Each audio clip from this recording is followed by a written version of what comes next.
Bonjour Bruno Marchal, alors je vous mets dans cette vidéo ce que je dis pendant un stage, c'est le stage Projet Pro financé par le Conseil régional d'Occitanie et la région Europe.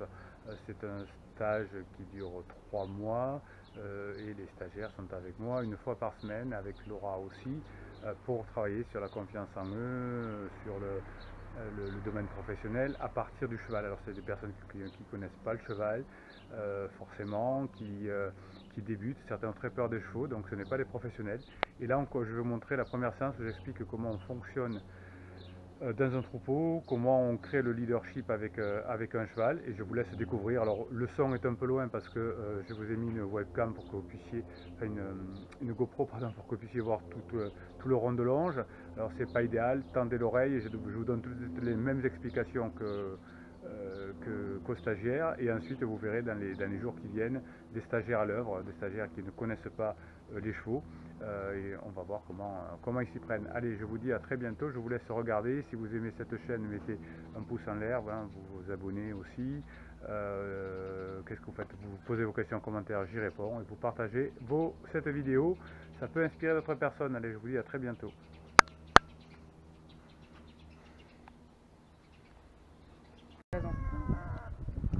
Alors, Ça filme là la séance est filmée ici. Je la mettrai sur YouTube, comme ça si vous oubliez des choses, vous pourrez les revoir. Ça vous fera des souvenirs pour plus tard de votre premier jour chez Projet Pro. Alors le but là, c'est de vous apprendre le fonctionnement du cheval et de savoir comment on peut régler une situation avec lui.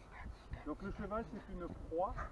Donc depuis des milliers d'années, il a appris à détecter nos émotions. Dans l'équitation classique, on utilise une relation de dominant-dominé. C'est-à-dire que dans un troupeau, il y a des dominants, ce sont des chevaux, notamment les étalons reproducteurs. Lui, c'est un étalon reproducteur. Ouais, donc c'est des alphas qu'on appelle. Ensuite, on a des bêtas qui sont des suiveurs. Et ensuite, on a des omégas qui sont ceux qui viennent après. Ceux qui mangent, ceux qui restent. Dans la société humaine, c'est pareil. On a des alphas qui sont des dominants, qui essayent de s'approprier la ressource, des bêtas qui essayent de la consommer, et des gammas qui galèrent pour l'avoir. Alors, voilà, donc dans une société, dans une soirée par exemple, les dominants sont à peu près par là, ça c'était la soirée. Les bêtas sont où je suis là, et les omégas sont contre la barrière, contre le mur. D'accord? Donc et chez les humains, comme chez vous, il y a un autre comportement, qui est le comportement de leader. Le leader, il est à la fois charismatique et autoritaire. Et ça s'apprend. Hein, c'est pas quelque chose qui est inné, ça s'apprend. Dans un troupeau de chevaux, c'est une jument qui est leader. Et la jument, qu'est-ce qu'elle fait? Elle se met au milieu et elle fait bouger les autres. Donc dans votre vie de tous les jours, celui qui va être le leader, c'est celui qui va être autoritaire, qui va apprendre à l'être sans être autoritariste, charismatique, et qui va du coup se relier aux autres. Le cheval, il n'y a pas besoin de grand chose. Il a besoin de perpétuer sa race, et pour cela, il faut qu'il puisse avoir à manger et à boire, et à ne pas être mangé par un prédateur.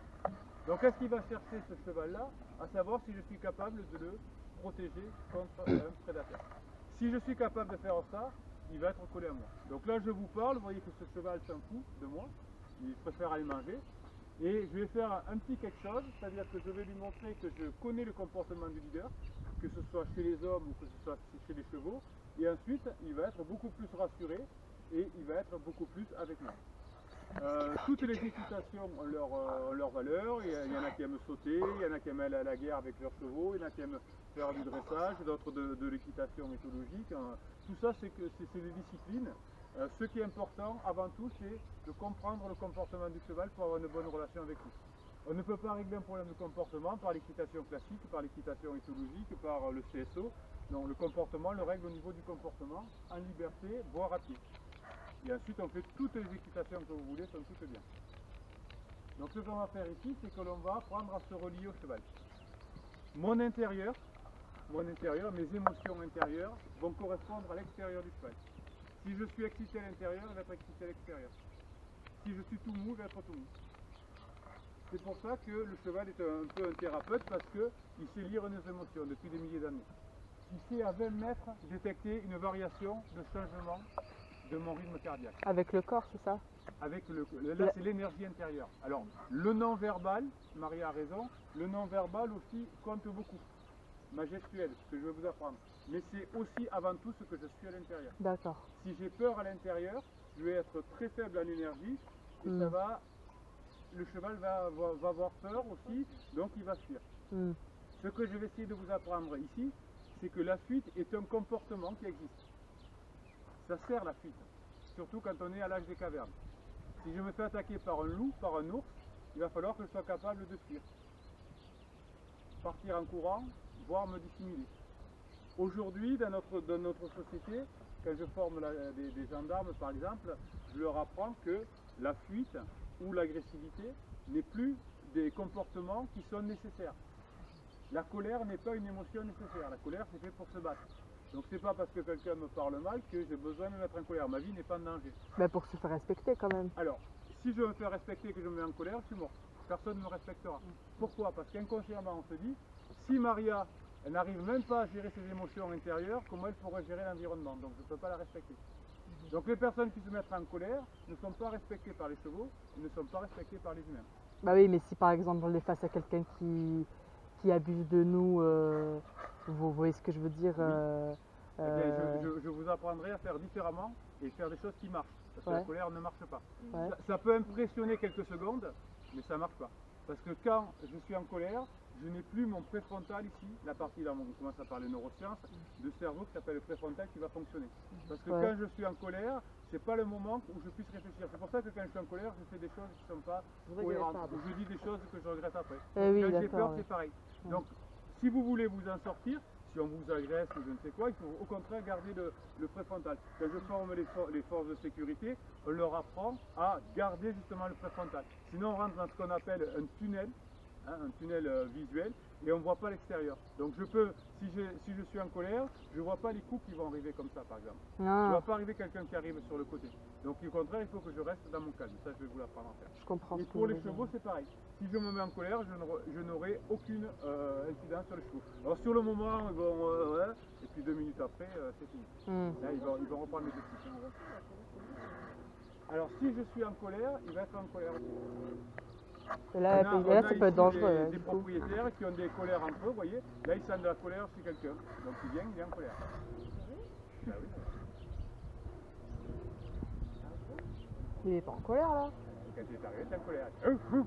C'est qui est en colère. Donc, sauf que ici, moi, je suis connecté à lui et j'ai pu faire redescendre son énergie.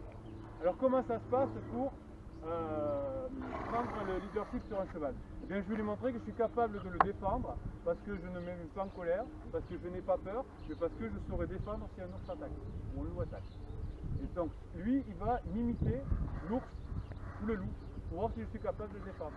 Si je ne suis pas capable, c'est-à-dire que si je m'énerve, je suis mort, hein, il ne va pas me respecter. Si je lui montre que je sais respecter, je sais le protéger, eh bien, il va venir avec moi. Pour les humains, c'est pareil. Vous allez vous faire embaucher dans les entreprises si vous montrez que vous n'êtes pas en colère, que vous n'avez pas peur et que vous êtes capable de faire avancer l'entreprise. Parce qu'il y en a d'autres, j'ai pris le premier. Alors ça c'est l'un des miens. C'est le plus entre guillemets expressif et vivant. expressif, il est un peu impressionnant, il est mis, etc. Super. Bon voilà, c'est le premier que j'ai pris parce que c'était l'un des miens. J'ai une question. Je vais vous montrer des choses avec vous. J'ai pas trop compris pourquoi vous avez dit que quand il est venu, il a senti de la colère chez quelqu'un et que du coup il était en colère. Moi je ne l'ai pas trouvé en colère le cheval. Alors son comportement est un comportement de colère. T'arrives à faire c'est qui? D'énergie. Enfin, ouais. Ouais, je vois ce que vous voulez dire. Alors, ben, faut lire son... ça, je vous apprendrai à le faire, c'est dans son comportement extérieur, mais aussi je vous apprendrai à sentir une émotion en vous chez les autres. L'empathie, c'est ça? C'est une forme d'empathie. On va passer par la physique quantique.